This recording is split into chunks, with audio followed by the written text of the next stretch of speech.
Welcome to the Giving Voice to Depression podcast. We're your co-hosts, Bridget and Terry. Each week, we explore a different perspective on or experience of depression because it varies in form and severity, affecting us differently.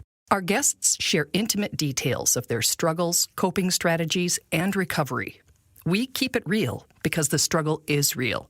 We keep it hopeful because there is hope, in spite of what depression tells you. We're not experts or therapists. We're sisters and best friends who live with depression and know that talking about the illness reduces stigma and humanizes the experience, making it safer and easier to ask for needed support. You are far from alone. Hello, Bridget. Hey, Terry.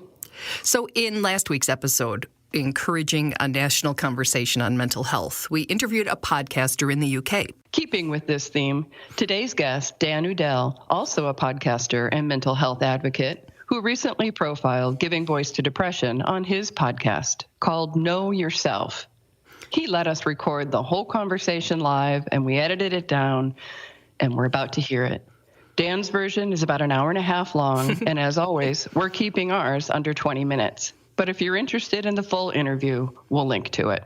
Here is Terry on the other side of the mic, talking about how this podcast started with Dan, who is studying to be a therapist and lives with anxiety and post-traumatic stress disorder.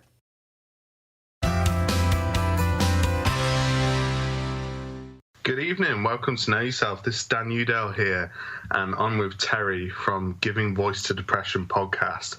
Terri, thanks for joining me. Thank you. I appreciate it. So usually there's two parts to this one whole, which is the podcast. Bridget is not available at the moment, but what I usually do is kind of like a chapter 1/origin story. So, you know, it's almost like the first scene in the book setting up the character. Love to know more about you, Terri. Let's see, 1961. It was a cold day in November. We'll start with, I had depression. I've had it on and off and have been on antidepressants, but it was never like it was 3-4 years ago. And there was a whole bunch of reasons, but it took me out. And when I was in that place and when I was believing all of the lies that depression tells you, and so disempowered and truly thinking, this was not the end of my life because I wasn't suicidal, but what had been good was no longer an option.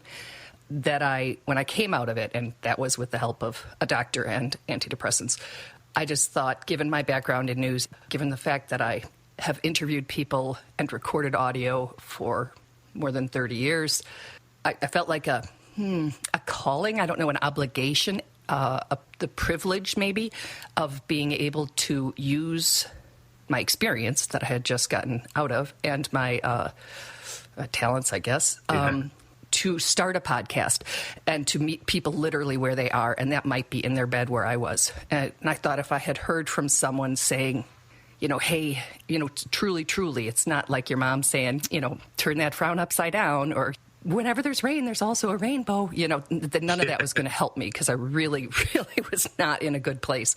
But if someone who had been there had said to me, I know you can't believe this right now. I know you think that you're a burden and that you're alone and that it will never get better. But I promise you it can. I promise you I was there.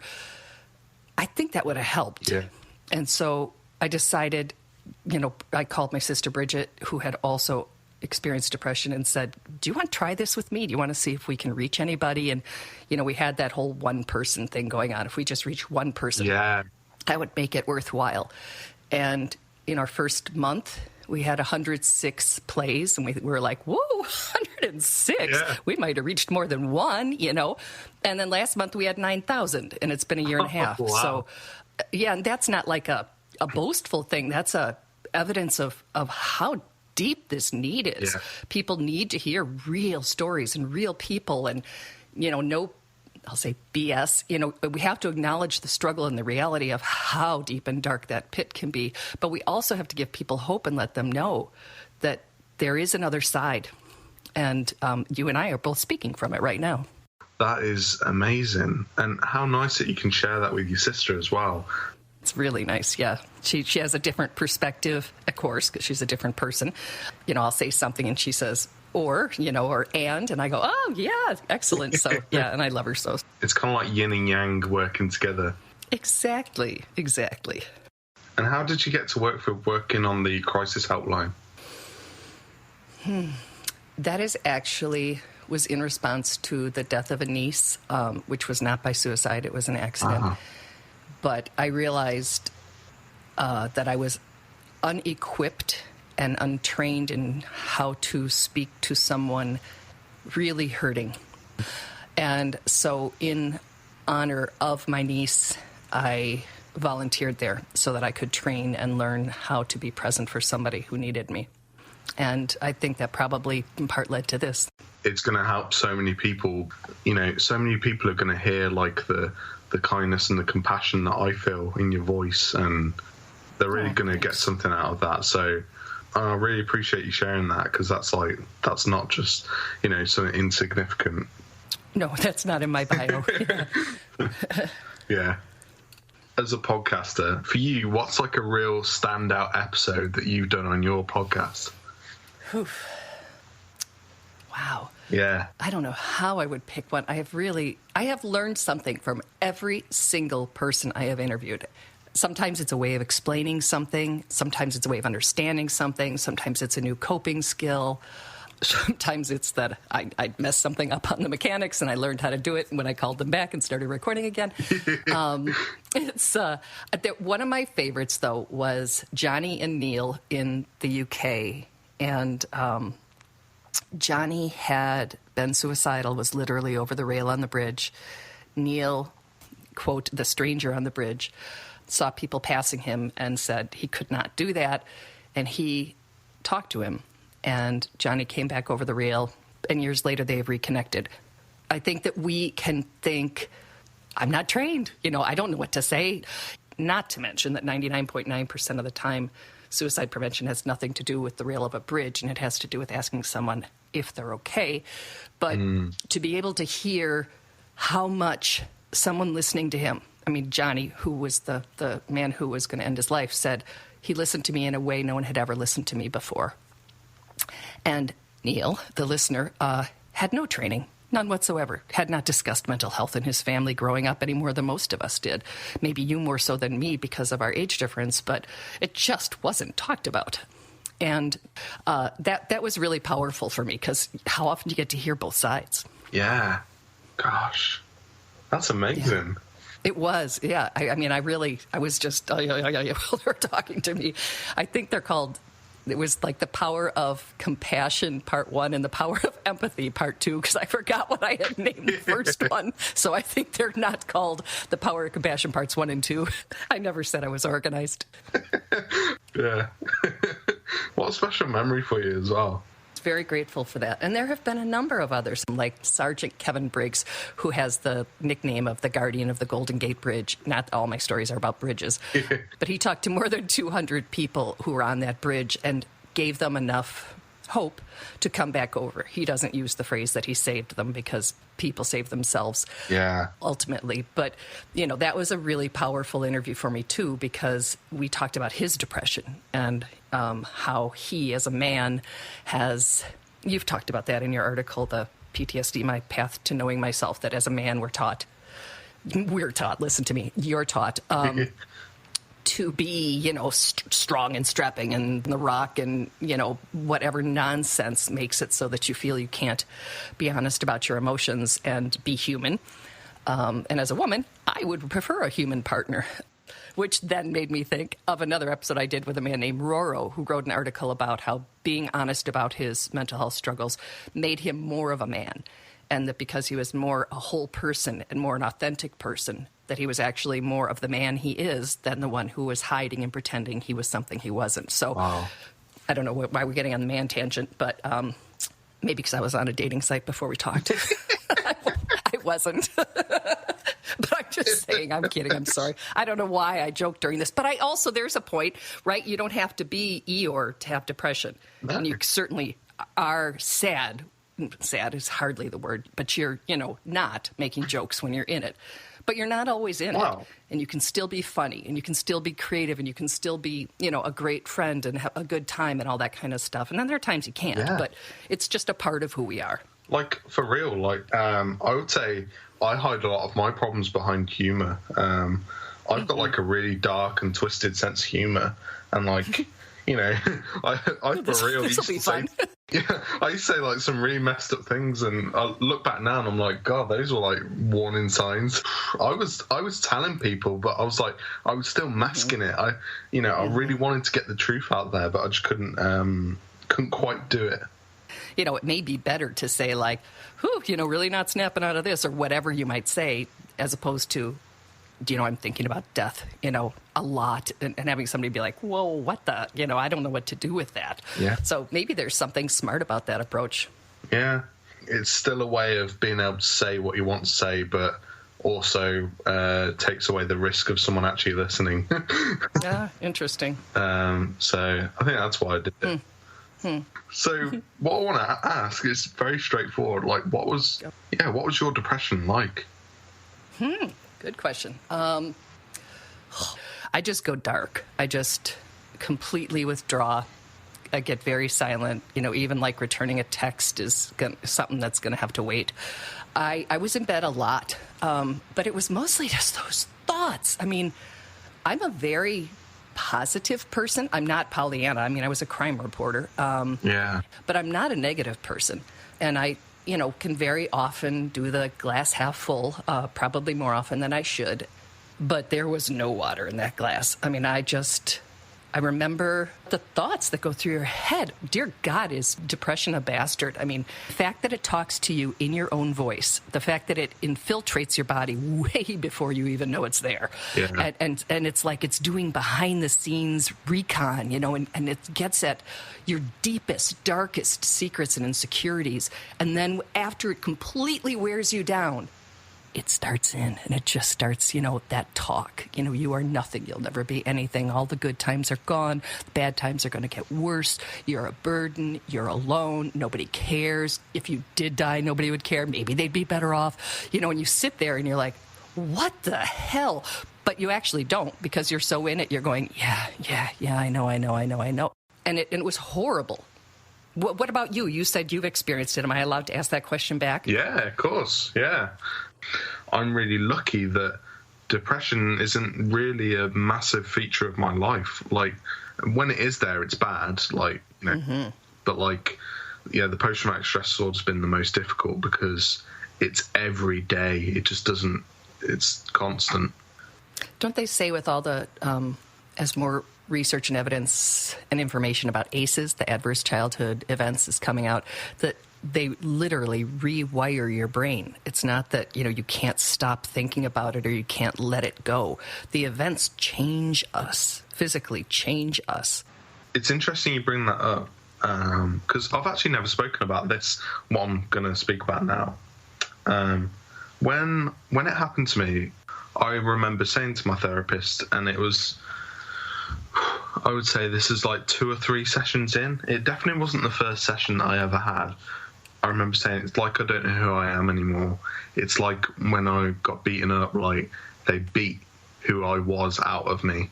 I've got like goosebumps talking about it. I've never really spoken about this before, and it's really interesting because I think on that day I did change, and I'm actually super, super grateful that it happened.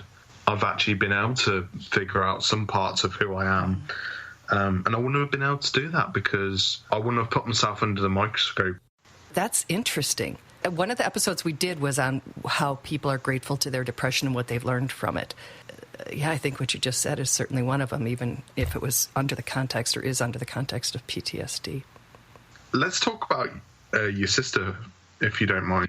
I will see. It depends on what you ask. Yeah. I want to show Bridget some love. We're the 6th and 7th of 7 kids, and she's my little sister. I get this feeling that you're just so, like, there's, like, real closeness there. And we're each other's person. Yeah, for all kinds of reasons, we're very close, yes. This would be interesting. Did you both perceive the depression in the same way? experience it the same way? No. Is that what you mean? Yeah. No, I do that withdrawing sad thing, and she does the more aggressive, negative, let's say negative. Oh, but I'm negative, outwardly negative. It's a really interesting point, because one of the things that's wonderful about having someone close to you who also experiences whatever you're experiencing, in this case depression, is that they understand. Yeah. It's like they get it. The bad thing about it is that when you're both in it, you know, when I say, like, God, I just want to die, and she goes, oh, I'll die with you, you know, like, that's not helpful. You know, it's not necessarily always the healthiest thing to have somebody so get it that they say, like, and I don't know why you would want to live feeling this way. You know, you need somebody who's been there and gotten out to talk to, or is out currently, to say, yeah, I felt that way last year or last week or last month or whatever, but I don't now. So it has been a mixed blessing and curse to be as close to her and for us both to have it. That makes sense? Yeah, 100%. Did your sister go through depression at the same time as you? Because I wasn't identifying myself as depressed, I can't even say. I mean, you know, one of the insidious things about depression is that those thoughts in your head you believe are like previously unacknowledged truths versus symptoms of an illness. And so when you're in bed and you're thinking your life sucks and will never get better, you're not like, whoa, I'm depressed, I better call Bridget. You know, you're like, my life sucks and it will never get better. And so when you tell her that and she says, my life sucks and it will never get, we both just seem to be acknowledging the fact that our lives suck and will never get better. And, you know, there's neither one of us had the distance or the perspective to say, oh shit, do you think maybe we both need to get back on antidepressants? Because you're just not healthy enough to say that. Yeah. So I can't even say what was going on with her, because I didn't even know what was going on with me. Yeah. No, that's a really good way of putting it. Thank you. And I've just really enjoyed your company and talking. It's been lovely. Yeah. Before we close, actually, hit the audience up with some links to thank you. Some social media and your website. Our Facebook page is Giving Voice to Depression, which you can just search for if you're in Facebook. The website is givingvoicetodepression.com. That has links to our podcast. On Twitter, it's @VoiceDepression. I don't know what Instagram is, something with voice and depression. That's all. This is all new to me. There are some things on YouTube. We do have a Pinterest board. I think if you just Google Giving Voice to Depression, you're going to find all kinds of stuff. Oh, the podcast itself is on Spotify, SoundCloud, iTunes, probably all the places yours is too. And thank you for letting me do that. Thank you so much. Thank you so much. I've had a lot of fun. Me too. Thank you. Your honesty has kept me smiling throughout this interview. Yay! No, yeah, I'm pretty unvarnished. I am just too old to put on a show anymore. You get what you see. Yep. This has been Know Yourself. Until next time, guys. Peace out. Peace out. That was so much fun. And to be able to laugh while you're talking about depression is always such a treat. You can tell neither of us is in it right now, but really grateful to Dan for that opportunity. Also, he let me talk about the places that you can get our podcast and other things. But one thing I just want to make a note of is that TuneIn is having a problem, I don't know, interfacing with SoundCloud or whatever the right words are there. But if you listen to the podcast or used to on a smart speaker, you haven't been able to in all of November. Just want to make clear, obviously, if you're listening to it now, you found another way. But we would never just disappear without saying anything. We rely on this, and we know that there are other people who do. And, we're never just going to disappear. So if anything ever happens, please get a hold of us from the Facebook page or our website, and we'll be able to explain what's going on. Great. And I want to mention a wonderful item that I read that was tweeted, and it was just somebody saying, I just want to holla at my 14-year-old self who wanted to die. Currently, I'm baking cookies at 11:30 at night and dancing around my kitchen to music with my husband. it is worth the fight. Such a great, little reminder. Wow. This too shall pass. Doesn't mean it won't come back, but it does ebb and flow, like most things. Mm-hmm. So nice to hear those things from somebody who really, really, really does get it. So grateful. Grateful. I love you so much, Terri. Love you too, sweetie. And we'll be back next week talking about the holidays. Yes. We truly hope that our podcast brings a little more understanding, helps you better articulate your experience of depression, or better understand how to support someone else's. We invite you to join us for daily posts on the Giving Voice to Depression Facebook page and on Twitter and Instagram at Voice Depression. It is a comfort to be among fellow travelers on depression's dark road. And remember, if you're struggling, speak up. If someone else is, listen up.